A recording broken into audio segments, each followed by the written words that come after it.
So let's continue learning about maps.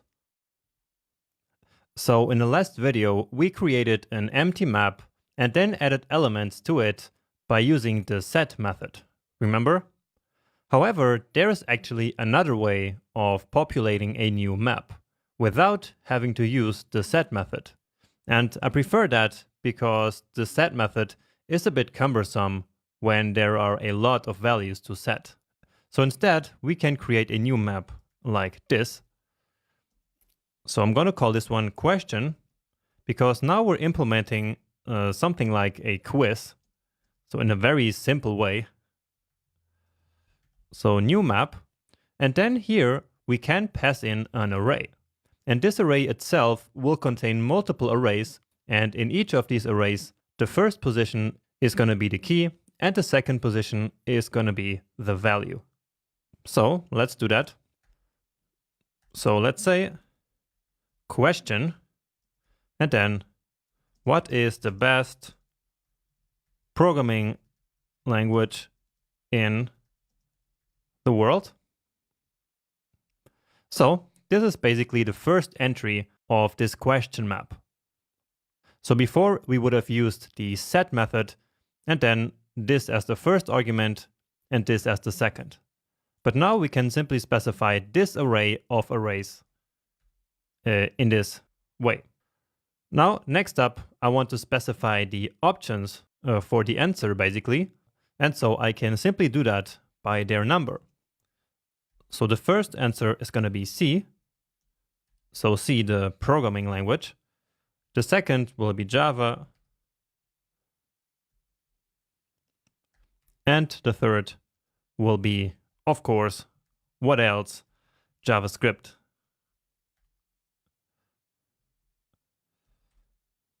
Then we need a key for the correct answer. And what do you think the correct answer is? Of course, number 3. And then we can also have like a success message and an error message. And so let's again use the Boolean keys. So true, which is basically when the user is correct. Then we can say correct. And maybe some kind of emoji here, like this one.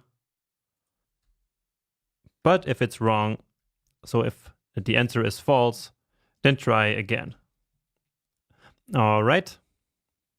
And so let's take a look. And that looks correct. Fantastic. So when creating a new map from scratch directly in the code, I actually prefer this way of writing it over the way that we did in the previous lecture. But when we keep adding new elements programmatically using code, then of course the set method is still the way to go. Now, as an aside, does this kind of structure here, so this array of arrays, look kind of similar to you? Well, I hope it does, because this is exactly the same array structure that is returned from calling object.entries. So for example, on the opening hours object. And so you see that there too, we get an array of arrays, where the first element is the key and the second one is the value. And so what this means is that there is an easy way to convert from objects to maps. So let me write that here actually. Convert object to map. And so we can say hours map is a new map. And then simply with object.entries of opening hours. All right. So again, because this structure that results from object.entries is exactly the same as this. So an array of arrays.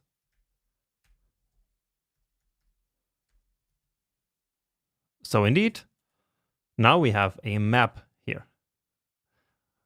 And so keep this small trick here in mind whenever you need a map when you already have an object. Next up, let's talk about iteration.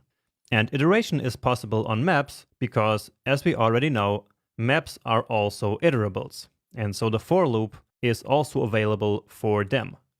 And so let's use a for loop actually to now print just these options here to the console. So these three, all right? So as always, I like to start with first saying what we will loop over. And so that's going to be the question map. And so each item of the question will, just like before, contain both the key and the value. And so here I can now directly destructure that into two separate variables. So this is a really, really good use case of destructuring. All right. So just to reiterate, this is exactly the same as we did when we looped over the object. The only difference is that for the object, we needed object.entries right here. And that's just because the object is not an iterable. But then we converted it to an iterable using object.entries. And so then this part here is exactly the same. Okay. Now keep in mind, we only want to print these three. So essentially, we only want to print an element if the key is a number. So let's use what we already know. Type of key equal number. And only then log to the console. So inside here, answer, and then the key. So the number for the person then to choose with the correct value, which is going to be the answer option itself. So here we go. Answer 1, 2, 3. And now let's just also log the question itself. So quiz app. And here we want question.get, remember, and then the question key. And so now it is complete with question and answers. Now to get the answer from the user, let's again use a prompt. So answer equal prompt. And let's ask for your answer. And answer. And remember, we need to convert this now to a number, because eventually we will compare this number with the key that we have here. All right. Let's just print it then also. Okay, so here we have the question, and of course the correct answer is number 3. And so here we go.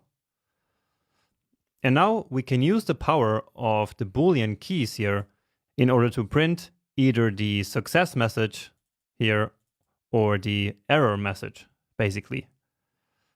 All right. So do you think you can do that on your own? Just take a minute or two and try that on your own right now. So did you manage to do that? Well, let's start by comparing the answer with the correct answer, basically. So that is question.get correct. And so this is 3, right? And then we can compare that to the answer. So in this case, this was also 3. And so this here would return true, correct? And now since this is true, we can directly plug that into the map. And so this true will then return correct. So that's similar to what we did in the previous video as well. And so again, we are using the power of having Boolean values as keys. And then let's just log that final message to the console. So 3 again. Oh, and something went wrong. But I see that it's just here. It's the name. So this is correct, not correct. So again, 3. And now indeed we get correct. Okay. So this is 3 here. The answer is 3. This is 3. And so this here will be true. And so when we get true from the map, we get this string. Now something else, and indeed we get try again. Okay, and with that we finished this nice little quiz. Now just to finish here, as a side note, sometimes we also need to convert a map back to an array. So basically to this structure. And we can do that like this. So convert map to array, basically. You can do that by simply building a new array and then unpacking, again using the spread operator, the question map. It's asking us here again. And so then the result is essentially this same data structure, so the array of arrays with which we started. So it's this one here. So in this case, of course, this wouldn't make too much sense, but it's still good to know that sometimes you can convert a map to an array. Let's just preset this here to some value so that it doesn't always bug us here. And by the way, there are also the methods that we had on arrays, which are the entries and also keys and values in case that you need them. Okay, now they give us this weird iterator here. So then just as I showed you before, you have to spread them and put them in a new array. So like this. But this is not really that important. I just wanted to show you that this exists. And for this, there's actually no need because it's going to be exactly the same as this one. Okay, so these are all the keys and all the values indeed. All right, and that's all I have to show you about maps for now. But now you might be wondering, when should I use maps and when should I use objects? Because they are pretty similar, right? Well, that's what the next lecture is all about. There I will help you to choose between all the data structures, including even arrays and sets.